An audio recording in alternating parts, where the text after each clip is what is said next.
মিরপুর টেস্টে নাহিদ রানার আগুন ঝরা বোলিংয়ে পাকিস্তানকে পাত্তাই দিল না বাংলাদেশ। সফরকারীদের মাত্র 163 রানে অল আউট করে 104 রানের বড় জয় তুলে নিয়েছে টাইগাররা।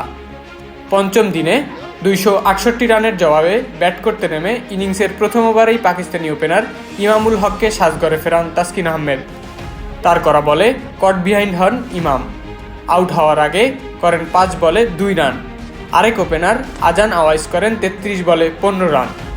আর দলনেতা শান মাসুদের ব্যাট থেকে আসে মাত্র 2 রান। 68 রানে 3 উইকেট হারিয়ে ভালোই চাপে পড়েছিল পাকিস্তান। 50-র দেখা পাওয়া ফজলকে এলবিডব্লিউর ফাঁদে ফেলেন টাইগার স্পিনার তাইজুল ইসলাম। পরের ওভারেই সালমান আগাকেও পরাস্ত করেন তাসকিন আহমেদ। 5 উইকেট হারিয়ে আরও একবার চাপে পড়ে সফরকারীরা।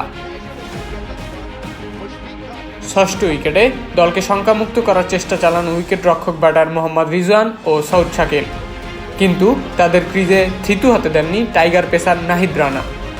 নিজের টানা 2 ওভারে শাকিল ও রিজওয়ানকে সাজঘরে পাঠান তিনি। এরপর 1 রান করে হাসান আলীকেও এলবিডব্লিউর ফাঁদে ফেলেন তাইজুল ইসলাম। এরপর নাহিদ রানার বলে এলবিডব্লিউর শিকার হন নোমান আলী। এর সাথে নবম উইকেটের পতন হয় পাকিস্তানের ইনিংসের। শেষমেশ ইনিংসের 53তম ওভারে আবারও নাহিদ রানার বলে কট বিহাইন্ড হন শাহিন আফ্রিদি। এর সাথেই শেষ হয় পাকিস্তানের innings. Bangladesh go on to seal the deal, winning their first ever test match against Pakistan at home.